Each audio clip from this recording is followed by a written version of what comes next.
Il y a une urgence à changer. On a besoin d'aller à l'autre bout du monde pour nous engager. Et donc de sortir à nouveau de sa zone de confort.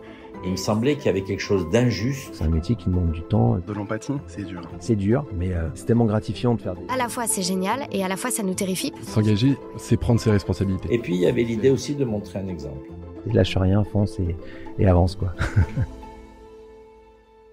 Bonjour et bienvenue dans Les Engagés, le podcast qui donne la parole à ceux qui nous aident à voir plus loin. Aujourd'hui, j'ai le grand plaisir d'accueillir Anne-Cécile Suzanne, agricultrice. Anne-Cécile, votre parcours force l'admiration. Il y a 10 ans, vous perdez votre père après une longue maladie. Votre père était agriculteur et vous décidez de reprendre son exploitation pendant sa maladie. Pourtant, vous étiez dirigée sur une autre route. Étudiante en école de commerce, vous veniez d'intégrer Sciences Po. Commence alors un chemin entre Paris et la Normandie, où se trouve votre exploitation, entre la ferme, vos chères vaches, et vos études sur les bancs de l'Amphi-Boutmy. Des stages, puis un engagement politique et votre métier de consultante. Aujourd'hui, à 30 ans, vous venez de publier un livre, Les sillons que l'on trace, chez Fayard. Un livre passionnant et touchant sur votre parcours d'engagement, votre amour pour le métier d'agricultrice. Un magnifique hommage à votre père, sans rien cacher des grandes difficultés de ce métier. Et surtout, vous venez d'avoir un enfant, donc maintenant vous avez 4 métiers, tout ensemble. Bonjour Anne-Cécile Suzanne. Bonjour Aude-Cérès. Merci d'être là. Alors j'ai une première question. Agricultrice, consultante, élue et maman, où puisez-vous toute votre énergie? Je la puise sans doute auprès de mes vaches, justement, mais je la puise surtout dans une passion pour tout ce que je fais. Tout ce que j'entreprends aujourd'hui a profondément du sens. Et en cela, forcément, ça donne l'énergie d'avancer et de continuer et se battre pour que le sujet de l'agriculture, notamment, soit entendu par le plus grand nombre. Votre parcours d'agricultrice débute, vous l'expliquez et vous le racontez de manière très touchante dans votre livre, débute quand vous revenez d'un échange aux États-Unis, alors que votre père est très malade, et vous commencez à reprendre l'exploitation. Vous vous êtes posé la question à ce moment-là? On a l'impression que non dans le livre. Non. Clairement, en fait, j'avais pas le loisir de me poser des questions. En fait, tout résultait de l'urgence. L'urgence de reprendre la ferme pendant que mon père était à l'hôpital. À l'époque, c'était vraiment pas définitif. L'idée, c'était vraiment que tout tienne en attendant son retour. Et je m'étais fait un devoir de faire en sorte que ces vaches aillent bien, que ces champs aillent bien, et que quand il reviendrait, il retrouve tout comme il l'avait quitté. Vous lui demandez même un conseil au moment où vous velez une vache et vous n'y arrivez pas? Ouais, alors en fait, papa était quand même très malade. Il était à l'hôpital du fait de son cancer, donc il pouvait peu m'appuyer. Mon enjeu à moi, c'était qu'il fallait nourrir les animaux tous les jours et qu'il n'était pas là pour le faire. Donc je l'ai un peu appelé pour lui demander conseil, mais à vrai dire, même sur son lit d'hôpital, son souhait n'était pas que je reprenne la ferme. Donc au final, il a été très absent de tout ça, tout simplement parce que savoir que je travaillais sur la ferme et que lui ne pouvait pas le faire le faisait aussi souffrir. Et puis votre père vous quitte, vous et votre maman, et vous poursuivez votre double vie entre Sciences Po, la ferme. Est-ce qu'il y a des moments où vous avez voulu tout abandonner? Vous évoquez des moments dans le livre compliqués où vous avez envie de baisser les bras et de... En fait, la première année de reprise de l'exploitation a été absolument terrible parce que je ne connaissais absolument rien au métier, donc j'ai fait beaucoup d'erreurs. Il y avait aussi pas mal de pas de chance, en fait. Ma première moisson est une moisson catastrophe parce que la pluie s'y met et du coup, on se déchaîne avec mon salarié de l'époque, avec Guillaume, pour réussir à opérer la moisson. Et puis, il y a les animaux qui tombent malades, donc bref, c'est un parcours du combattant. Néanmoins, progressivement, et en fait assez rapidement et heureusement, je dégage de tout ça des éléments de bonheur aussi. Le bonheur déjà d'accueillir Guillaume, justement, mon salarié, qui arrive et avec qui je me sens très rapidement bien accompagnée pour, en équipe, redresser l'exploitation de mon père. Et puis aussi, assez rapidement, finalement, je découvre le bonheur d'être agricultrice, ce bonheur de travailler avec la nature, ce bonheur d'être auprès des vaches.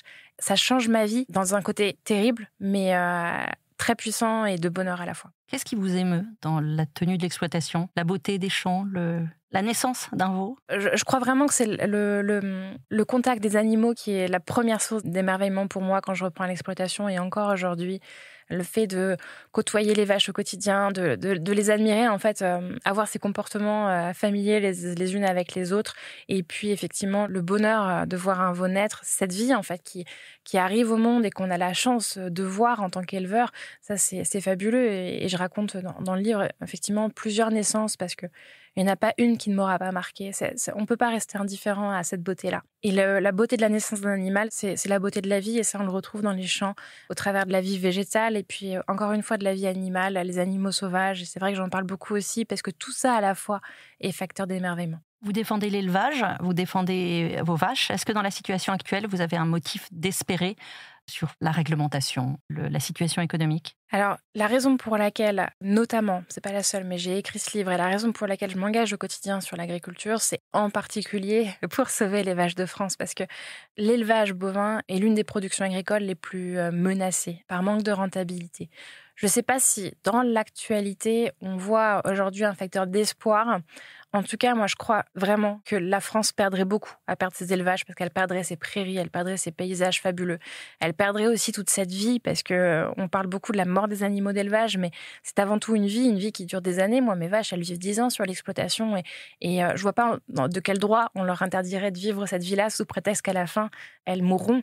C'est tout ça que je défends, et bien sûr, j'ai espoir que ça dure, parce que de toute manière, la France a besoin de ça. Vous êtes aussi consultante auprès de l'industrie agroalimentaire dans un cabinet. Comment est-ce que vous conciliez cette double casquette dans votre vie personnelle et dans vos préoccupations ? Alors, c'est une conciliation de tous les instants, c'est-à-dire qu'il faut quand même être flexible, parce que je fais des allers-retours entre mon exploitation agricole, qui a besoin de moi, notamment la nuit pour les naissances et autres, et Paris, avec notamment tous les décideurs économiques que je peux accompagner, et qui aussi sollicitent ma présence. Et l'idée, en fait, c'est d'arriver à construire des ponts entre la réalité agricole que je côtoie dans mon exploitation et les sphères décisionnelles où finalement se fait la décision qui permettra de sauver l'agriculture française, ou en tout cas de la rendre plus rentable, ou d'opérer les transitions, notamment environnementales, nécessaires.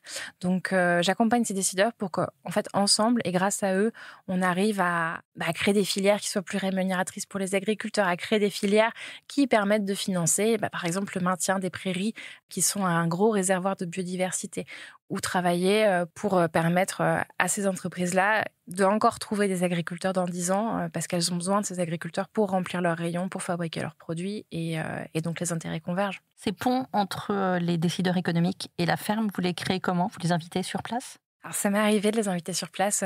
Des personnes que j'ai accompagnées sont venues sur l'exploitation. Je leur ai un petit peu expliqué très concrètement ce que c'était. Et puis, je les emmène aussi voir d'autres exploitants agricoles. Il n'y a pas que moi. Mais au-delà de ça, en fait, l'idée, c'est souvent juste de leur expliquer comment ça fonctionne. Il n'y a pas de mauvaise volonté de part et d'autre. On tape beaucoup, notamment sur la grande distribution ou sur les industriels. Moi, je pense qu'on n'a rien à gagner à se taper dessus.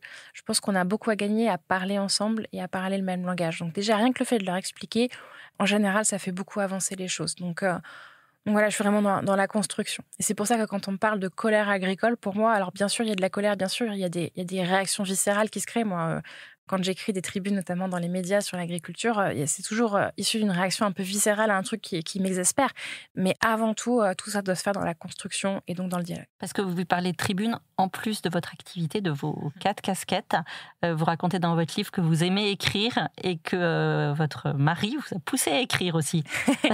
Ouais, d'ailleurs, j'insiste effectivement beaucoup sur le fait qu'on ne fait jamais rien seul. Et donc, notamment, mon mari m'a beaucoup poussé à prendre la parole dans les médias. C'est lui qui m'a poussé à écrire ma première tribune quand j'osais vraiment pas le faire. Et ça a fonctionné, elle a été publiée. Et puis après, j'en ai écrit plein d'autres.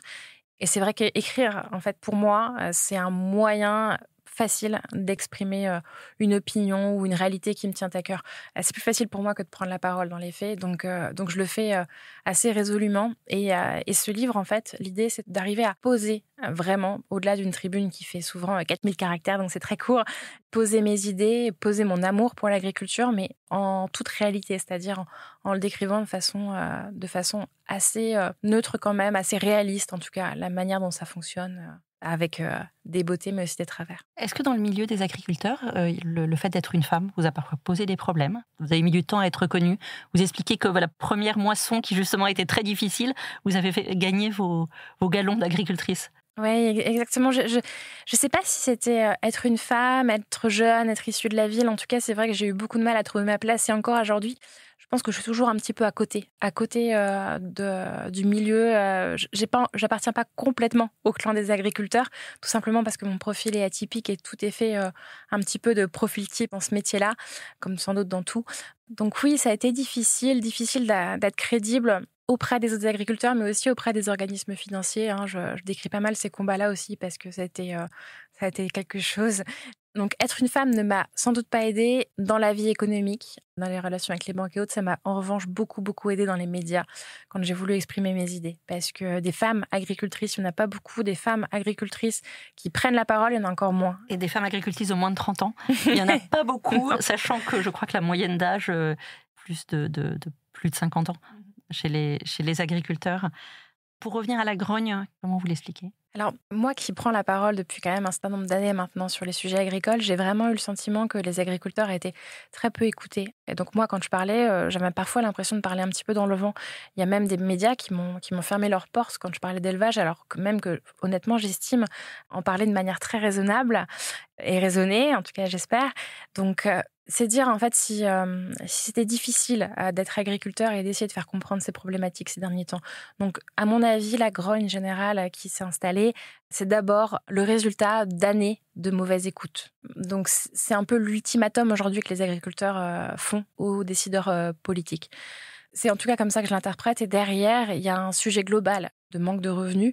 Mais moi, je l'interprète surtout comme un sujet de résilience, c'est-à-dire un manque global donc de revenus, mais aussi de vision vraiment stable sur les sujets environnementaux et sur notre modèle social. Les agriculteurs savent pas où on va parce qu'on leur demande d'opérer plein de transitions environnementales, de financer un modèle social avec les cotisations et autres.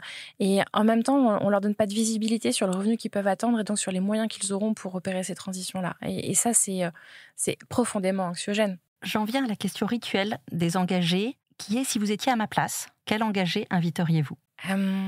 J'inviterai Nora Turhan, qui est profondément engagée sur un sujet qui n'est pas le mien, mais qui pourtant résonne aujourd'hui alors que je viens de devenir maman, c'est le harcèlement scolaire. Donc elle se bat fortement en fait, suite à la perte de sa fille sur ces sujets-là, parce que sa fille avait souffert de harcèlement scolaire et aujourd'hui c'est son combat dans la vie de mettre fin au harcèlement. Merci Anne-Cécile Suzanne d'être venue au micro du Figaro. À bientôt. À bientôt.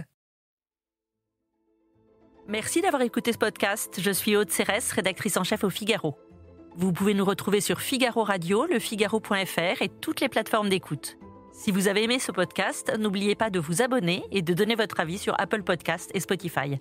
À bientôt.